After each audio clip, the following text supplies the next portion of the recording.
생각과 지금 우리나라가 처한 여러 가지 부채 현실을 감안해서 어쩔 수 없이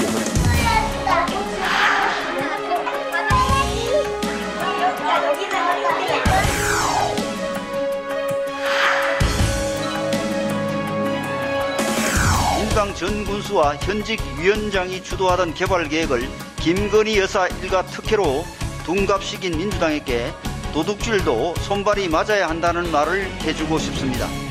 본질은 예비 타당성 조사까지 마친 하남 양평 고속도로, 서울 양평 고속도로의 종점이 이 정권이 들어선 뒤, 그러니까 정권이 바뀐 뒤에 바뀐 것.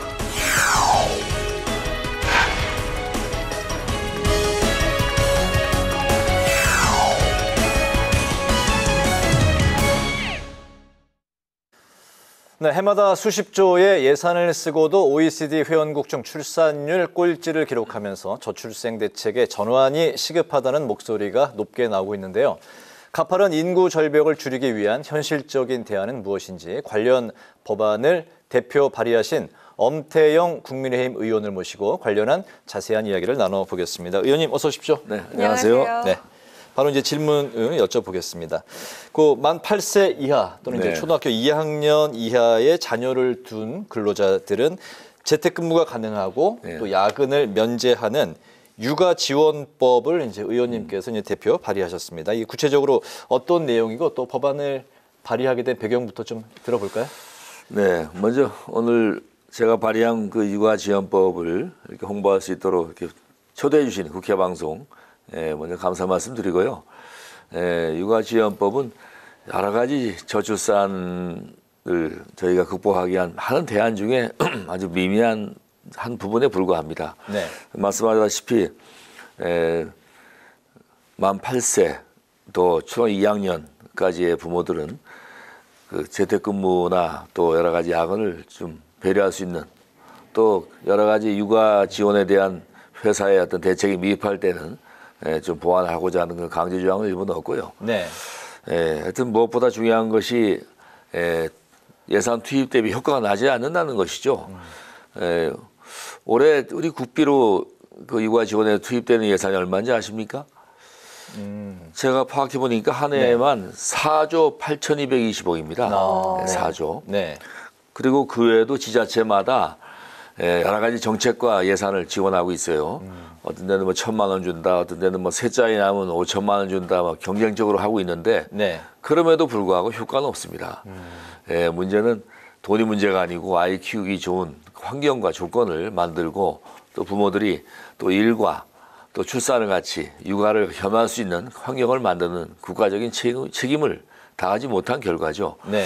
아시다시피 우리나라 그 출산율이 OECD 국가 중에 최하 0.78이지 않습니까? 네. 근데 최근에 그 통계청에서 육아 출산 관련 소비자 인식 조사를 해보니까 우리나라 여성들의 10명 중에 6명이 여러 가지 환경만 좀 개선되면은 2명 이상 낳겠다는 그런 대답을 한 결과가 나온 적이 있어요. 네. 그럴 경우에 이를 숫자로 환산할 경우에 2.13명, 매우 고무적인 숫자죠. 0.78에서 2.13으로 올라갈 수 있는 그런 어떤 환산 숫자가 나옵니다. 따라서 국가가 일과 육아를 책임질 수 있게 여러 가지 배려해주고 또 그 이후에도 12살 이후에도 학교에서 다양한 프로그램을 통해서 부모들이 신경 들쓰게 또 고등학교까지는 여러 가지 배려할 수 있는 환경을 만들어주고 하면은 우리나라도 아마 2.13까지는 몰라도 0.78에서 1 이상의 숫자를 키우는 데는 큰 도움이 될 것 같습니다. 알겠습니다. 네, 그리고 최근에 저출산 문제를 겪고 있는 일본의 사례를 좀 볼까요? 자녀가 3살이 될 때까지 재택근무를 적극 활용하고 그리고 3살부터 그 초등학교 입학 전까지는 부모가 단축 근무를 할 수 있는 그렇게 입법을 추진해서 아주 좋은 반응을 얻고 있다고 합니다. 자, 의원님께서는 이 법안이 통과되고 실효성을 좀 발휘하기 위해서 좀 어떤 노력을 하고 계실까요? 우리나라도 뭐 출산 장려에 대한 여러 가지 대책이 강구되고 있지만은 효과가 없는 것이 여러 가지 이유도 있겠지만은 특히 그 홍보가 부족하다고 생각합니다. 네, 홍보요. 제가 실제로 육아휴직 제도를 아느냐고 기업체 알아본 조사 결과를 보니까 한 13.5%만 육아휴직 제도를 알고 있다 이렇게 답변하고 나머지는 네. 정확한 제도를 모르고 있습니다. 그리고 또 막대한 예산이 투입이 돼도 그에 따라서 여러 가지 효과가 나지 않는 것이 그 무조건 아이 출산과 어떤 육아에 대한 두려움보다도 앞으로 정부가 정책적으로 조목조목 여러 가지 그 젊은 부모들을 안심시키면서 희망을 갖게 하는 그런 대책 마련과 또 홍보가 무엇보다 중요합니다. 지금 이주호 우리 교육부 장관도 지난번에 저희 당에 와서 특강하시면서 제가 발의한 12세까지의 지금 특혜는 이제 좀 별개의 문제고 초등학교 졸업할 때까지 그 돌봄에 대한 여러 가지 책임을 학교가 다 하고 국가가 다 하는 그런 시스템을 좀 만들어서 올해부터 아마 좀 성과를 내겠다 하시는 것 같은데 네. 하여튼 아이를 낳으면 국가가 다 키운다는 그런 마인드가 정부 정책 추진자나 또 우리 예산을 다루는 국회에서나 또 사회 여러 가지 기업체에서도 그런 인식의 확산과 공유가 매우 중요할 것 같습니다. 그렇군요. 그동안에 그 육아 관련 법안들이 소위 이제 사람들이 말하는 이제 좋은 직장, 뭐 공기업이나 이제 뭐 대기업, 소위 이제 그 복지 혜택이 좀 잘 돼 있는 그런 직장에 다니는 근로자에게는 혜택이 돌아가지만 그 외에 뭐 중소기업이라든가 뭐 좀 포함한 그런 이제 뭐 좀 작은 회사 이런 데는 약간 그 복지 혜택에 이런 육아 혜택이 이제 좀 사각지대로 좀 불리고 있는 것도 사실입니다. 이번에 의원님이 그 발의하신 이 법안이 나머지 그런 회사들에 다니는 근로자들에게도 잘 돌아갈 수 있게끔 그렇게 좀 시스템이 잘 그 법안에 그 내용이 들어가 있을까요? 네, 그게 뭐 강제로 다 되진 않겠지만 이제 약간의 권유 사항 정도로 좀 법안을 보충한 것도 그런 이유고요. 네. 지금 보면은 우리나라 같은 경우에 말씀하다시피 공무원이나 공기업이나 대기업에 있는 직장인들은 4명 중 1명꼴로 육아휴직을 다 사용하고 있습니다. 네. 통계 결과를 보면은. 그런데 중소기업에서 일하는 경우는 8명 중에 1명. 그러니까 딱 절반 수준입니다. 확 떨어지는군요. 그럼요. 예. 그러니까 대기업과 중소기업의 임금 차이도 있지만은 중소기업 자체가 육아휴직을 찾아먹기에는 눈치 보이고 여러 가지 환경이 열악하다 보니까 그 8명 중 1명으로 이렇게 대기업에 비해서 반 정도 떨어지는 것이 참 안타깝습니다. 네. 우리나라 같은 경우는 뭐 공기업 같은 경우는 뭐 거의 육아휴직을 남자들도 많이 찾아 쓰는 경우가 있지 않습니까? 그래서 중소기업과 대기업의 부익부 빈익빈의 현상이 여기까지도 가면 안 되겠다 싶어서 지금 제가 법안 만드는데 개선점을 첫째, 특별한 사정으로 사업주가 그 재택근무 허용하지 못할 경우에 출퇴근 시간 조정이나 또 반드시 다른 조치를 통해서 일본에서 하는 그 복수 근무 형태를 만들어서라도 네. 그 육아휴직 제도를 시행할 수 있도록 이렇게 좀 권유사항을 넣고요. 두 번째로 사업주가 육아기 재택근무 제도 등을 이유로 해서 어떤 불이익을 주거나 해동 근로자들의 어떤 해고나 여러 가지 그런 불이익 줄 경우에는 또 동일 임금을 지급하지 않을 때에는 좀 제재할 수 있는 여러 가지 방안을 좀 넣고 있습니다만은 무엇보다 중요한 것은 사업주들이 동참하겠다는 마음가짐과 또 사회적 풍토 문화 조성이 무엇보다 중요한 것 같습니다. 아직도 남자들이 육아휴직 쓴다라면 뭔가 주위에서 이상하게 보듯이 네.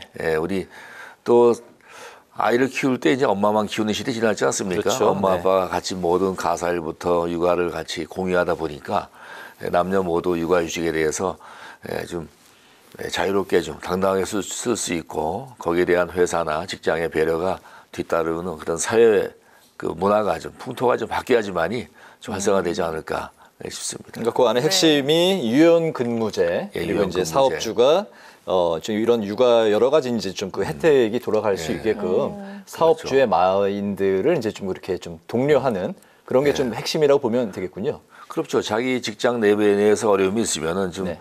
여러 가지 복수 근무 형태를 만든다든지 그런 여러 가지 제도를 통해서 일하는 시간은 뭐 준수하더라도 가정 환경에 따라서 또 맞벌이냐 아니냐에 따라서 환경이 틀리기 때문에 네. 여러 가지 다양한 근무 형태를 좀 제공하고 그에 대한 사업주의 우선 배려가 무엇보다 중요하다고 생각합니다. 네, 네. 네, 그리고 그 의원님께서는 그 지금 국토위 소속이시잖아요. 예. 네, 때문에 관련 현안 하나 짚어보도록 하겠습니다.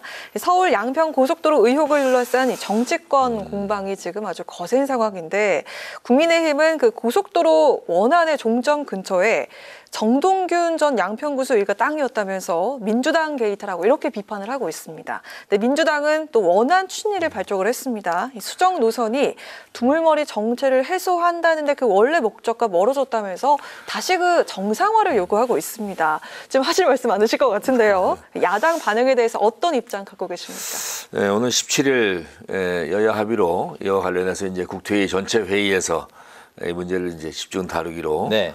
되어 있다 보니까 이제 17일 여러 가지 얘기가 오가겠습니다만은 무엇보다도 명백한 근거나 어떤 팩트에 근거하지 않고 그 가짜 뉴스, 거짓 선동으로 일관하는 민주당의 그 행태, 정쟁만을 위한 정쟁으로 몰고 간 행태에 대해서 먼저 좀 안타까운 생각을 먼저 하고 있고요. 제가 정쟁을 떠나서 민주당이 제기하고 있는 세 가지 사실에 대해서 제가 우선 말씀을 드리면은 첫째, 민주당은 관계기관 협의나 주민 의견 수렴도 없이 예정에 없던 대안 노선을 정했다 이렇게 좀 얘기하고 있습니다. 그런데 이건 전혀 사실이 아니고요. 그동안 국토부는 타당성 조사 또 환경영향평가 과정에서 모든 필요한 절차를 다 이행했고 또 양평군이 국토부에 세 가지 노선을 건의한 걸로 저도 알고 있습니다. 네. 이후 또 주민 설명회 등을 거쳐서 최종안을 결정할 예정이었는데 민주당의 이런 선동 또 가짜 뉴스 이런 거에 인해서 사업이 지금 전면 중단된 상태입니다. 사실 처음에 노선 변경은 먼저 민주당이 주도한 것이거든요. 그런데 지금 이제 총선을 앞두고 나서 또 민주당에서 이런 걸 누가 생산해낸지 모르겠으나 이게 네. 정쟁화되는 걸 막기 위해서 장관도 아마 큰 결단을 한 것 같은데요. 일단 또 민주당이 또 주장하는 것이 대안으로 할 경우에 길이가 연장되고 사업비가 증가된다. 또 이런 얘기를 하시는데 기존의 예타안과 대안을 비교해 보면은 일일 교통량이 예타안보다 지금 변경안이 한 6,000대가 더 증가하는 또 따라서 기존 예타안에 비해서 인근 도로 교통량이 하루에 한 2,100대가 더 많이 흡수가 되는 네. 그런 안으로 조사가 됐고요. 따라서 국민의 도로 이용 편의성이나 또 양평 국민들의 서울 접근성이 여러 가지 향상되다 보니까 예타 노선을 떠나서 지금 대안으로 검토되고 있는 걸로 알고 있습니다. 또 요즘 가장 주안점으로 이제 공격하고 있는 대통령 처가 땅이 있다. 이건 특혜 의혹인데 거기는 대통령 처가 땅이지만은 오랫동안 그 가족들이 선산으로 가지고 있는 땅이고 또 이 역시 대안노선 종점부에 JCT 그러니까 통과 구간이 있어서 지가 상승에 전혀 영향이 없는 그런 JCT 구역이 된단 말이죠. 그리고 민주당은 말씀하시다시피 전 군수 일가가 원안 종점 일대, 원안 일대에 많은 토지를 보유하고 있고 또 고속도로 예타 발표 4개월 전에 집 앞에 공터였던 땅을 추가로 사들였다는 그런 언론 보도가 있었습니다만은 하여튼 전반적으로 그 대통령실에서 근무했던 또 전 과기부 장관 유영민 실장 일가 땅 또 그것도 역시 전 양평군수 일가 소유의 땅 인근에 자리를 잡고 있다고 하고 또 전 총리도 강화면에 토지를 매입한 것으로 알고 있습니다. 여하튼 저는 민주당의 논리대로라면은 저희 당에서 뭐 민주당 게이트 하듯이 당연히 일리가 있는 얘기라고 하고요. 민주당이 지가 상승을 위해서 자꾸 원안을 고집하고 있는 거 아닌가 또 이런 생각까지도 국민들이 하고 있을 겁니다. 저는 그 개인적으로 이제 뭐 또 어차피 이제 대안이나 여러 가지 또 종교는 지하겠지만은 이렇게 정쟁으로 일관하는 것은 계속 선거 때까지 갈 것이다 보니까 장관이 어떤 결단을 내린 것이라 보고 저희 당에서는 여야 원내대표가 이런 어떤 정쟁이나 마타도아나 이런 그런 의혹 제기에 대해서는 이제 어느 정도 서로 간에 합의를 봐서 중단하고 지금 강화시까지는 여야가 이견이 없거든요.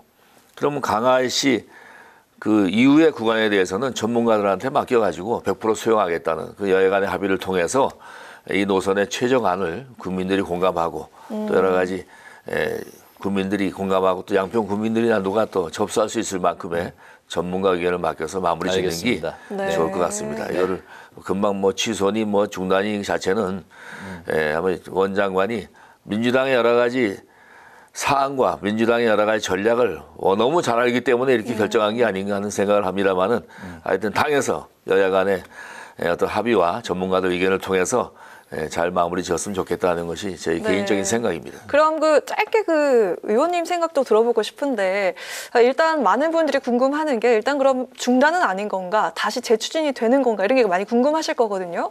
근데 의원님께서 생각하는 그 바람직한 방향은 어떤 그렇죠. 제가 거라고 말씀드린 바와 같이 국책 사업이다 보니까 일단 뭐 중단 뭐 여러 가지 백지화 이건 사실 현실성이 없는 것이고요. 일단 이게 정쟁으로 일관하고 또 민주당에서 아마 뭐 김건희 뭐 도론이 뭐니 여러 가지로 개념 프레임을 잘라 노력할 것입니다. 그런 거를 민주당을 잘 아는 원장관이 일단 결단을 내리는 거고요. 이제 당에서 합리적인 해결책은 양평 국민들 그렇고 여러 가지 앞으로 추진될 국책 사업의 또 하나의 좋은 선례가 돼야 되기 때문에 이런 의혹적이나 여러 가지 선전선동이나 그런 가짜뉴스는 그만하기로 여야 간의 합의 보고 합의가 된 강화시까지는 추진하면서 그 다음에는 뭐 일자로 가든지 뭐 직선으로 가든지 그거는 전문가한테 다 맡기고 일단은 국책 사업대로 갈 수 있도록 우리 당 차원에서 또 정치권에서 이렇게 좀 마무리 지어줬으면 좋겠다. 이게 제 개인적인 생각입니다. 재추진돼야 된다라고 이제 말씀을 하신 걸로 이해를 하고 다음 이제 이슈로 넘어가 보도록 하겠습니다.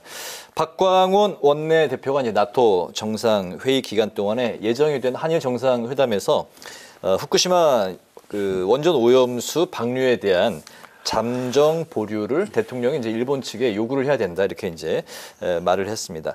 당장 이제 오염수 방류가 일본은 8월로 예정을 한 상황인데 한일 정상회담에서 오염수와 관련해서 이제 양국 정상이 좀 어떤 식으로 대화를 풀어가야 된다고 생각하시는지 좀 오늘 좀 들어볼까요? 그 윤석열 정부는 뭐 국민 안전을 최우선으로 잡고 있지 않습니까? 또 당에서도 얘기 나왔듯이 국민이 안심할 때까지.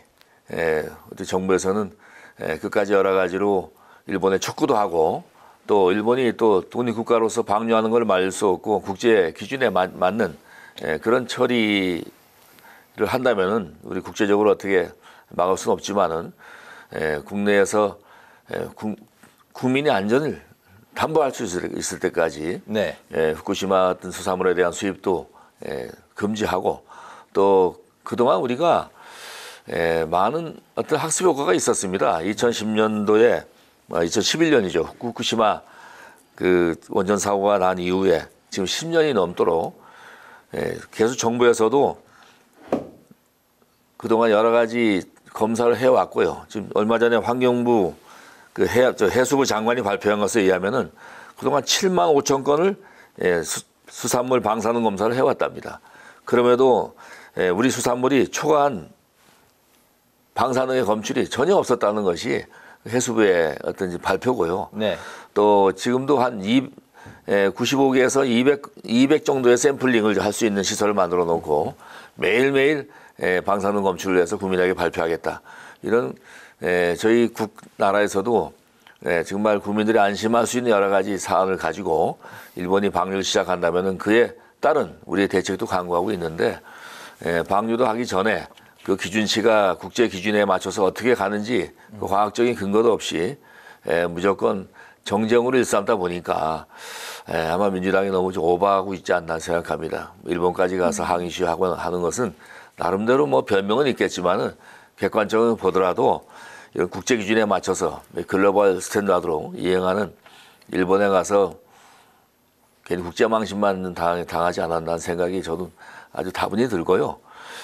앞으로 이런 부분에 대해서는 좀 성만 바라보지 말고 정말 국민과 어떤 국민의 건강을 생각한다면은 정말 다시 한번 이성을 찾기를 바라고 지금 수산시장에 가보면 알지만은 우리 수산물업자들이나 우리 또 일반 횟집에 종사하시는 분들이 너무나도 고통스러워하고 있습니다. 네네. 예, 코로나 때보다 더 힘들다고 하고 있는데 그런 국민의 목소리를 좀 귀담아 듣고 좀 과학적인 근거와 국제적인 기준 또 글로벌 스탠다드에 맞춰서 좀 정치와 좀 행동을 했으면 좋겠다는 생각을 알겠습니다. 다시 한번 드리겠습니다. 네. 네, 그 마지막 질문 좀 간략하게 답변 들어볼까 하는데요. 자, 이제 계절이 그 가을, 겨울 지나면 봄이고 총선이 다가옵니다. 충북 제천 단양이 지역구시잖아요. 앞으로 그 총선 계획이 궁금합니다. 네, 우리 제천 단양 지역구는 한반도의 중심에 위치해 있으면서 정말 단양 8경, 제천 10경이라는 아름다운 풍랑을 가지고 있고 네. 또 지리적으로 중심인과 동시에 우리나라 철도의 중심입니다. 중앙선, 태백선, 충북선의 교차역이고 앞으로 중부 내륙을 통해서 다양한 그 자원을 가지고 있고 또 수도권과 연계돼서 아주 미래가 밝은 그런 지역입니다. 저는 제천시장을 8년 하고 또 제천서 의회 활동도 하다 보니까 우리 제천 단양의 특성을 누구보다 잘 알고 있고 그래서 중부권의 글로벌 관광 도시로서의 비전을 만들기 위해서 제천시장 단양군수 또 의회 의원들하고 그동안 많은 교감을 해왔습니다. 제가 국토위로 후반기에 산자위에서 국토위로 옮겼는데 옮긴 이유도 지역의 다양한 SOC 사업이 아직도 많이 남아 있고 또 철도 도시로서의 위상 또 과거 정부에서 충북선 고속 철도를 제천역을 폐식하게 만들었던 오류 이런 걸 바로잡기 위해서 제가 국토위에 옮겨 있고요. 이제 국정을 같이 함께하면서 지나온 세월이 3년 되다 보니까 1년밖에 안 남았는데 지난 3년 동안 또 예결위도 3번씩 들어가면서 또 지역의 예산 챙기는데도 우리 지도부에서 많이 베풀어 주셔가지고 좀 좋은 결과 있을 것 같고 네. 올해 마지막 예결위도 지금 이제 곧 시작하겠습니다만은 우리 지역구는 물론이고 충북 발전 또 중부 내륙의 그 국가 균형 발전 또 윤석열 정부가 추구하는 지방실의 완벽한 성공을 위해서 예산으로 또 저희가 정책은 예산으로 말해야 되니까 그런 정책에 대해서 더 아주 알뜰하게 챙기면서 지역민들의 새로운 희망을 가질 수 있도록 열심히 노력하겠다는 그런 약속만 우선 드리겠습니다. 알겠습니다. 오늘 그 저희 인터뷰에 준비를 상당히 많이 해주신 그 성실한 준비에 감사 말씀드리겠고요. 이제 국회 라이브 6 파워 인터뷰 마칠 시간이 됐습니다. 지금까지 엄태영 국민의힘 의원과 함께 서울 양평 고속도로 종점 변경 의혹을 둘러싼 여야 공방 그리고 후쿠시마 오염수 방류가 임박한 가운데 한일 정상회담에서는 어떤 대화가 오가야 할지를 포함한 그런 관련 이야기를 자세히 들어봤습니다. 의원님 오늘 말씀 잘 들었습니다. 잘 고맙습니다. 들었습니다. 고맙습니다. 감사합니다.